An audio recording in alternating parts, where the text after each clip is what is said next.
Yeah, morning. I've been doing it every morning. My phone. I'm getting quicker, faster. Keep trying to keep going up there about going around the gym, and but I've got to get a tripod. Once I get a tripod, I'll be okay. Yeah.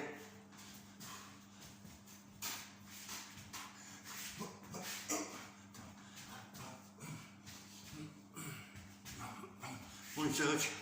How we going, mate?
Bit of Marv. How you going, Marvin? Got your walk, mate? Got the Marvy walk? Yeah. Go on, Marvy. Go for it, son. Yes. That's the one. That's the one. That's the one, Marvy. Keep going. Keep going. Oh, dear.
Let's do fucking woo.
One more. Woo!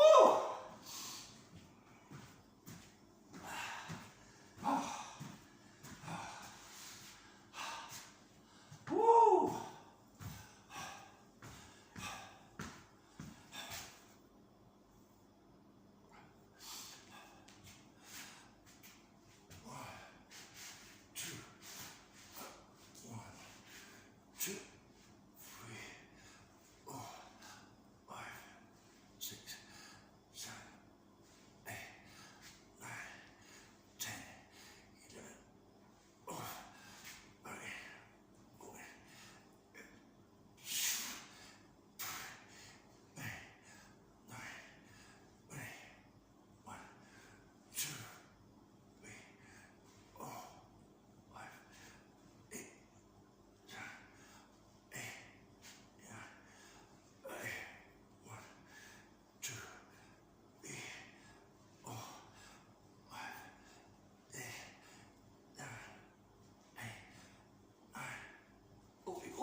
Well, oh, what? For that, man.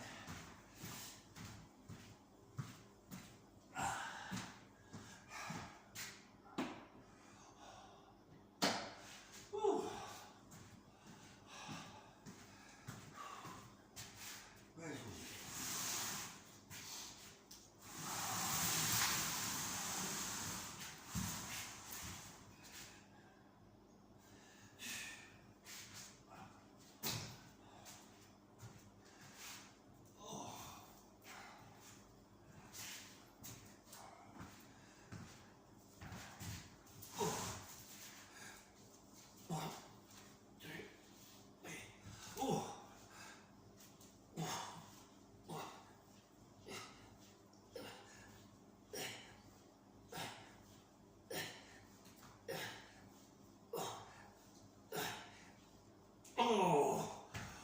well done, Woody.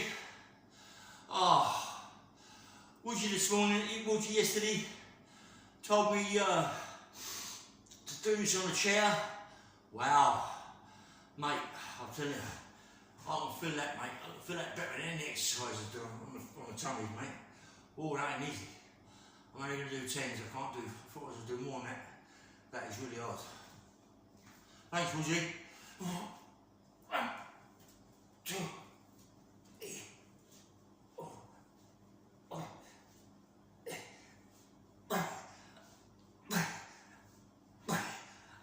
Oh, fuck. Woo! Wow. Nah, that ain't easy. It's going to get better though. Come on, mate. Look how forward we've gone already, you know what I mean? We've gone right forward. I'm doing that hill every morning now.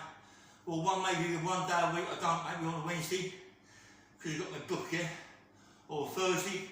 So on Wednesday or Thursday I do my book. But I'll do it every day. It gets easier, and then it gets harder. Can't beat it, get faster.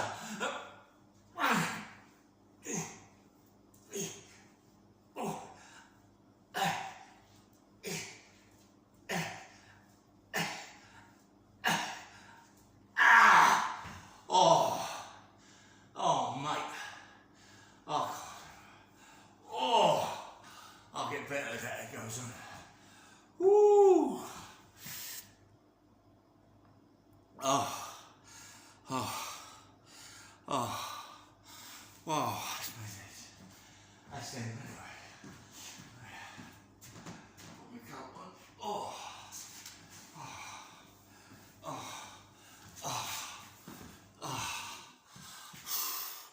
I'm getting tight, you know. I know I ain't done much this morning, but it's getting tighter. The whole body's getting tight, you know. I feel the aches and pains now, which is nice. Feel the old abs here. Let's get a drink. Woo. 1 minute here. Oh.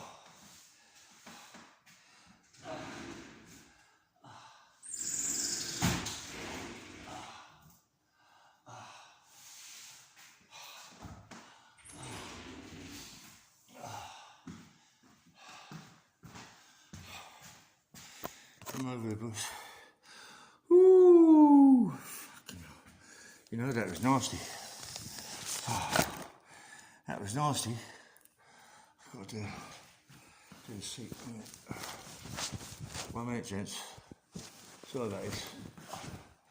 Oh, oh, yeah, oh, oh, oh.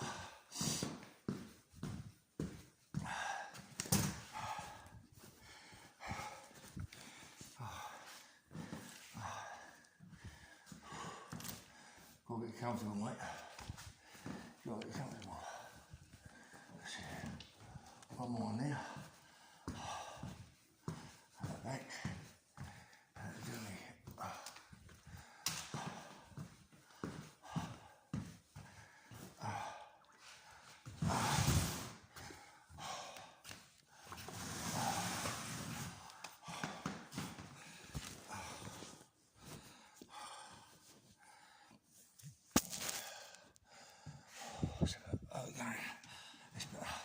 Oh, but 1 minute. Ooh.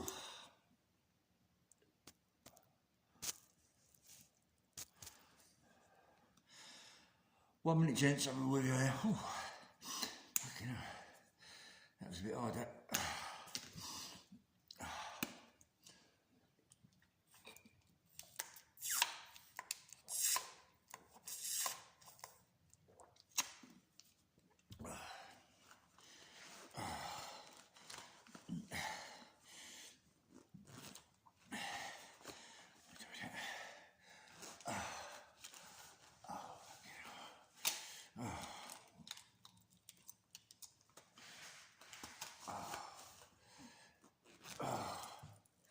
Sorry, gents.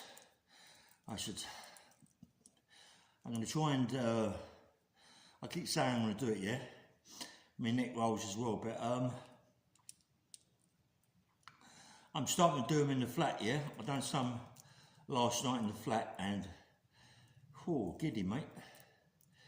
Got a bit giddy doing it, but, I mean, when I was in Albany, yeah, I just put this on and I'll talk to you properly, yeah?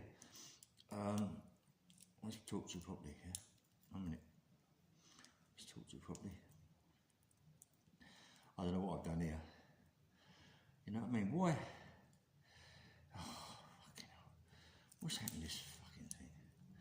It's crazy, man. What have I done? What have I done, mate?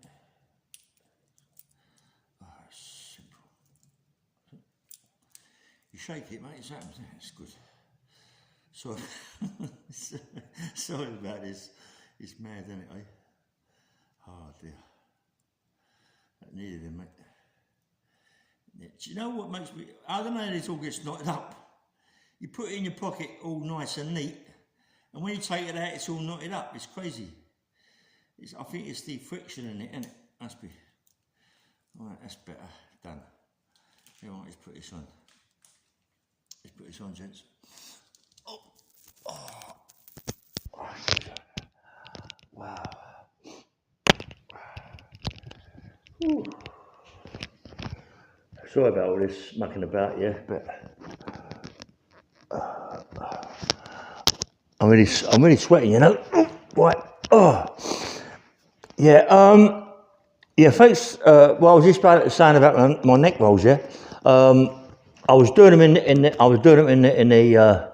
my flat, yeah, last night, but made me a little bit giddy. I started to do this in Ronnie Bender. Ronnie Bender got done for the craze. I started to do it in his cell.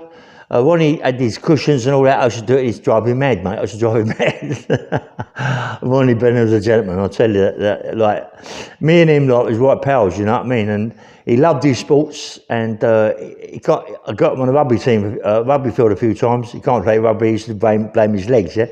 That are all buckled up. And but I see him used to play football, and same thing. The football used to come off after about 20 minutes. His legs. But Ronnie Bender, he's a gentleman, and he used to let me go in his cell, do the neck rolls, and I mean, my neck was about what, 22 inch, maybe 23 inches. Honestly, I'm not joking. It was massive, yeah. because I was playing rugby. I was a prop, you know, so your neck's getting big as well. You're picking the opposite opponent up all the time, you know, pushing and all that. So your neck's getting big. You need it big. You need it strong. I just break your back, you know what I mean? Break your neck and everything. So every time I was doing lots of neck rolls, everything. I was right into keeping myself fit. I've always been the same. I'm not a drinker. I'm not a smoker. I used to take coke, as I told you before. I used to take crack, but I got off of that when I got my IPP. That saved my life. IPP saved my life, and I'm pleased that I got it. I know people are going, you're mad, but I've done nearly 10 years out of that. I mean, I've done nearly 10 years out on the road now. I've kept my nose clean. I'm not a target, which just makes me feel good. I can go to sleep. I ain't got anybody knocking on my door to talk to me about crimes. So I feel better in myself for it, you know. And I mean, the worst thing in the world is having a big lot of money in your house or somewhere or whatever, and a knock comes at the door, but I don't really knock it and bang it. They bang it with a sledgehammer, and they wedge it out. They put the jacks in there. They wedge your door out, boom, and that's it. But it's nothing worse than that. You're in bed and they come through your door. And you know that you're nicked or whatever is it, or you know you're in trouble. You know you're going to get banged up for X amount of time. So it's nothing better than laying in your bed knowing that's not going to happen, you know. And you get up in the morning feeling really, really nice, really fresh. This morning, you know, I've got asthma really bad, yeah. Well, not really bad, but I had it really bad, yeah. And this morning I forgot to take my brown pump, which has really opens my lungs, yeah. Really opens them up for when I'm walking up there, running up the slope. Up the hill, was not a slope, it's a hill, you know what I mean? A lot of people can't make the hill, mate. I tell you, to get to the top, they've got to stop for 10 minutes to get their oxygen. But anyway, I'm doing 5 or 6. My goal really is to maybe do 10, you know, do 10 and then start from 10 and then do one run every morning, yeah? Just one run, as long as I can run it once and then do the rest walking, yeah. But I want to really get into the running part of it. I'm getting myself fit now. I'm losing the weight. I want to run it, you know, because I used to run 10 mile as when I was training as a fighter, and you know, obviously my lungs are a bit mucked up now because of the crack. It does other things to you, mate. The crack doesn't just make you feel good. It ruins your lungs. It takes everything from your lungs. You know, and you got a growth in your lungs, you're in trouble. But please touch wood, I ain't got a growth in my tummy, in my lungs, yeah. I did go to the hospital about it. 2 of my mates died, Gary Jakeman, and sorry, I forget his name now, mate. Gary Jakeman, and sorry, I'm really bad for names, but there's no one about. They're living at the Isle of Wight at the moment, but was living at the Isle of Wight. Rest in peace, Gary, and anyway. And they both, one died of cancer, one died of lung cancer, but I think it's due to the fact that we used to work in Southall Gasworks, and we used to do all the asbestos, mix it up as kids in big bowls and big barrels, yeah. So you know, and that was in their lungs, and I went to see about it because I heard about it, and they said I've got something in my lungs that's a little white speck, and it's growing a little bit, and it's this. Not growing too much at the moment, so that could be asbestosis, I don't know. But I put myself, I mean, I don't give up, you know. There's no way I'll give it up. I don't give up. I don't lay in bed or whatever. Richard McNeil, rest in peace, mate. I used to see Richard McNeil every morning train, press ups, sit ups, good body, Richard. And Gary, all his brothers have got a good body. Keith, Philip, I see Philip the other day on Facebook. Good buddy. He's now trying to get anybody out there listening to me and who knows me, who might have some photographs of me. Please let me know, because I'd like them for my book. Yeah, it doesn't matter if you're in it. I still want them for my book. You'll be in it as well. Obviously, the book's going really well now, and I want to get a good book out of it.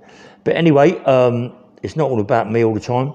Let's talk about Marvin this morning again. I've had some good comments about Marvin, saying that he should go back on YouTube. Some people say he's back, but he's not bothered about YouTube. But I think he is. I mean, he was doing really, really good. It's not so much about you know, him shouting his mouth about, which we can't help it. It's what he does. it's what he does. I mean, he can't help it. He's, you know, he's always shouted his mouth about. So even that bullet in the head ain't changed it. He's still the same, yeah.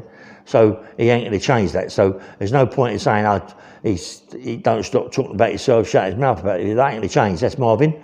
And but the thing is, when Marvin does good, he does good for the kids. I mean, he's trying to get kids. I mean, a lot of the knife crime, and kids of guns and all that. We all tell kids about this, that, and the other. My mate Terry Ellis, he's one of the best doing this knife crime turnout, and my mate Paul, they're all good at doing this. Yeah, I mean, I think it's called Standby, Paul Standby. I think it's Standby. Paul is a gentleman. He lost his brother to a stabbing. I think it's 3 or 4 guys. One guy come through with a knife, stabbed him in the chest, dead. And that's how easy it is.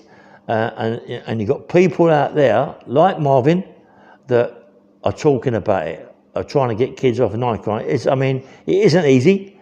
It isn't easy because one kid's got a knife, one kid ain't got a knife. So the one kid that ain't got a knife is going to go get a knife.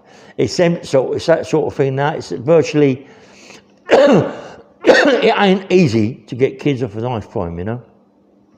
You can't really, I mean, a lot of it as well is you've got foreign nationals coming over here from different countries. You know, I mean, you know, people come over, mate, that are in a war zone, that are carrying knives, carrying guns. When they come over this country, it isn't any different. They don't know no different. You can't blame them. It's the government for letting them in the first place. They let them in across the water, and what they do, they start shooting people, stabbing people, and the government go, oh, we've got to stop the knife crime. Well, stop it by stopping people come across the borders. That's one of the easiest ways to stop it. And open a prison like Camp Hill.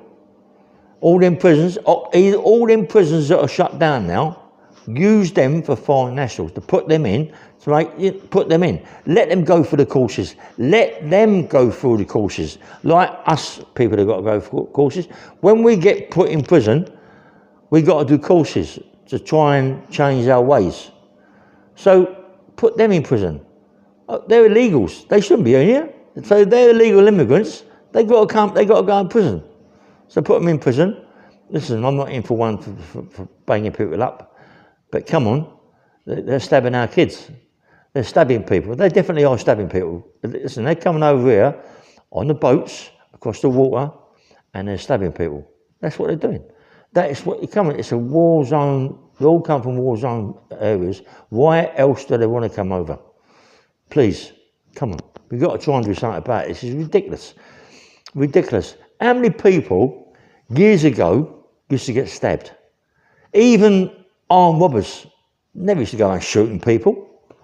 Never used to go around shooting people. But all of a sudden, you're getting Libya. I mean, look at Libya. Crazy, crazy country. They're all killing themselves. They're chopping kids' heads off. They're chopping kids' heads off and drinking their blood. They're killing women and children. Like it goes out of fashion. They urinate on the beach. They don't go to the toilet. They urinate on a beach and poo on a beach. And in the high streets, there's, come on, Libya. Is that right? Is that right? And you've got certain parts of Libya that live this lovely lives. But then people think we want a better life. So what do? They go to France, get on the ferry, come across the water. You never very rarely see a lot of women on them boats. It's all young men. They're coming across that water. You've got to do something about it. I mean, come on. I'm not into this racist shit. All the girls that I go with are black or light skin. I don't muck about with white girls. I'm not racist. I'm not racist at all, yeah? But come on, we've got to do something about all this stabbing game. I mean, everyone's going knife crime, but the most important part of it is people coming across our water. Coming across. Come on, and the government pick them up the other side, take them to an hotel or wherever they go, and then they don't know what the hotel is. They've never seen a hotel in their life before, and they're starting to do things in an hotel that isn't done. You know. Anyway, I don't know where it's gone. I don't know where the Marvin bit's gone, but it's gone. Anyway, so I had some good comments about Marvin. I want Marvin to come back. He is good for the kids. Listen, he tries, right? The most important part of it is trying to bring the kids off a knife crime, to get the kids off of carrying guns. You know, sometimes I can't make, let's forget about that anyway. But let's try and get Marvin back. I mean, listen, he is what he is. He isn't never going to change. I've talked to my mate Christian yesterday. Christian from KON TV. Christian, listen, he used to work with Marvin. A lot of people say Marvin used Christian. Maybe he did, yeah. But Christian is a strong character who goes forward. He's got one of the best podcasts on YouTube. He travels all around the country to do podcasts. He doesn't waste his time sitting indoors. He's got a young boy that he takes to the gym, boxing. I see his boy on the pads. He's good, mate. His boy's going to go somewhere. Obviously, he's going to go somewhere. He keeps taking boxing training, you know. But it's like everything else. Kids, when he's taking boxing training, it's good to train them. They get in the ring, and sometimes it can change, you know. But still boxing training, pads, and on the bag, and he does a little bit of sparring. And I think it's fantastic what he does for his boy. And more people should do it for their kids. It's discipline. Get your kids into some sort of sport, some sort of disciplined sport. Just don't sit indoors watching the Netflix. Worst thing that ever come on telly, Netflix. Sitting indoors, I watch it as well, you know. But I've got a fire stick, which is just the same. But at least I train. I train every day, yeah. Well, except for one day. But I train as much as I can possibly train. I don't eat good, but I train. So I'm working it off, yeah. But come on, dads. Get your son to do some sort of sport, or do it yourself. Show your sons that you can do it. They get them to do it as well, yeah. Get them football, boxing, rugby, tennis, cricket, any athletics, any sport. Get them into it. It's summertime now. They should have been doing some at the spring in a minute. Look, it's lovely, beautiful, beautiful day. They should have been doing these sports things in the winter, because the hardest part of it is your lungs, getting your oxygen, yeah, and getting yourself fit. Get yourself fit in the winter, and when summer comes, you look the part. Your body's really, really good, yeah. And that's what I'm doing it for now. I want my body to be good. Listen, I used to be 23 stone. You see the picture of me on YouTube. I want to put that there on every one I do to let people see what I was like when I used to train. I used to train so much, honestly, and lift so many weights, power, and work with a big company. And my best mate, Mickey Gooch, I loved him to death. And I know him with another guy, my mate Terry. And, Terry, I want Terry to come to the gym, do some training. He keeps saying, but I'm not eating this, I'm not eating that. Terry, it doesn't matter. He's got a big gym in his house, yeah? He goes in the gym maybe once a week. Come on, Terry, get it together. He keeps blaming his heart for he can't do this, he can't do that. Do a little bit, mate. Do a little bit. And it's not about going on a diet, losing weight. You start looking like a bag of shit, all your body gets flabby. Get training, get to do something, get training, come on. Wake up in the morning, get in that gym for 20 minutes a day. Come on, I know you started, but then you stop. And then you watch going, you get upstairs, sit on that lovely sofa, put Netflix on and watch that. He loves The Sopranos. I go to his house, he plays that Sopranos 24/7 on my life. He loves The Sopranos. Anyway, yeah,